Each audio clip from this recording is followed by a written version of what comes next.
guys, welcome back to our vlog, or welcome back to our channel.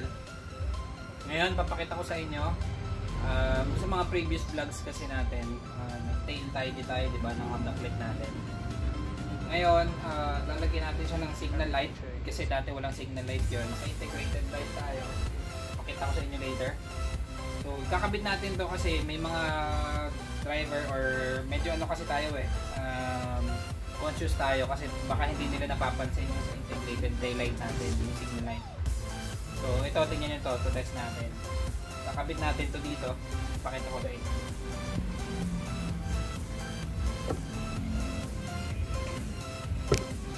Ito yung taillight natin. Ayan, naka-tail tidy tayo So tinanggal lang natin yung dito sa signal light. Kakabit natin yun dyan. And then ayan, ito yung kakabit natin, nakaganto yan. Ayan, nakaganyan yun dyan. So pakita ko muna sa inyo, test natin yung ilaw. Kasi dito sa integrated taillight natin, yung JPA taillight, ito yung signal light nyan, running light siya. Dahil may top box tayo, and then yung ibang rider hindi nakikita to So additional lang naman tong signal light na to, pampaganda na rin. So test natin, pakita ko sa inyo. So ito yon. Papakita ko lang sa inyo paano siya gumagana. Pwede naman to diretso sa battery. For the for test purposes lang.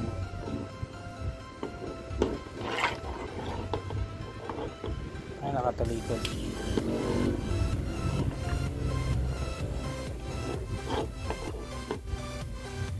Ayan, kita nyo. So running light siya. So nagpalit na rin naman tayo ng ng flasher relay ng Honda Click natin. So try natin kung gagana to. Ayan. So paano magkabit? Dahil kailangan natin ng wirings or i-tap sa wiring yun. Pag magbabaklas kayo ng taillight, uunahin nyo to. Ito muna yung babaklasin nyo kasi hindi natin matatanggal to ng hindi babaklasin to kasi may tornilyo yan sa ilalim. So tara, samahan nyo ako. Medyo mahaba-haba to.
dito, tapos may tornilyo yan dito.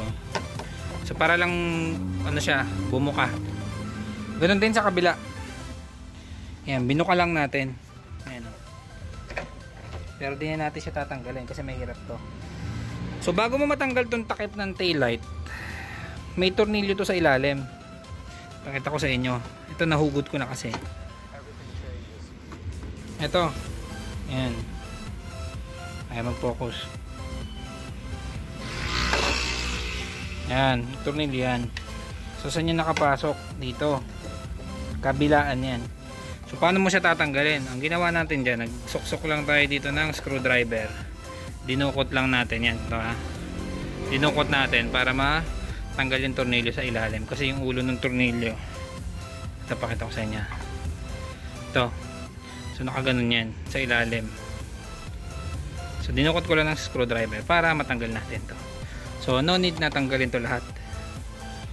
Nakatipid tayo ng ano, babaklasin. So ngayon natanggalan natin. Ayan, oh.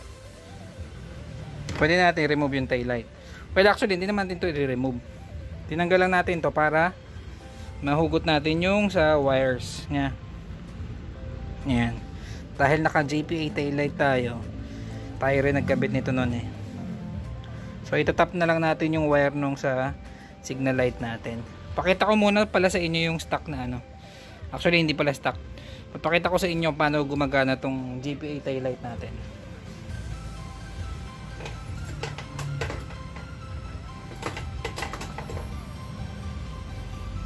Yan.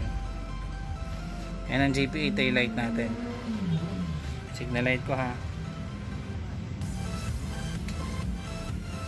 Yan, ganyan siya. Yan. Ganyan din sa kabila. So, wala tayong hazard ha.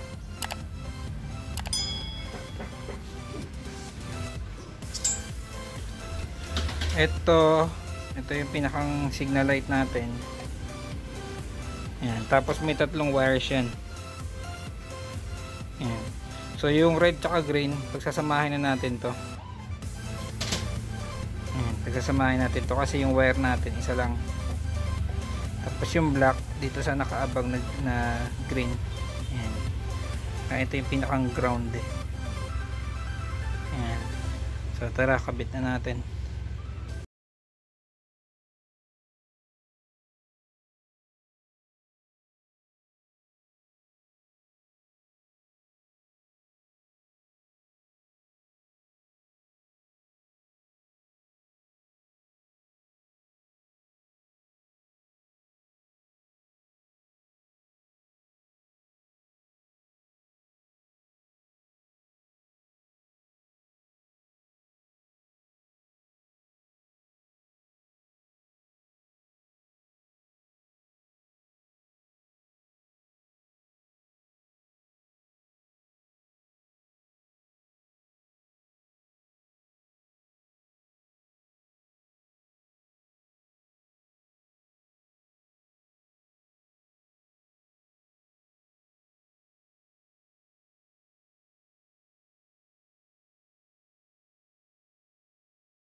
Signal light tayo. Yun. Parehas running light.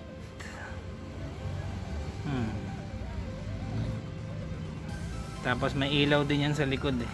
Terno sa motor natin. Ayan. So next. So ayan, tapos na natin ikabit. So pakita ko lang sa inyo ulit.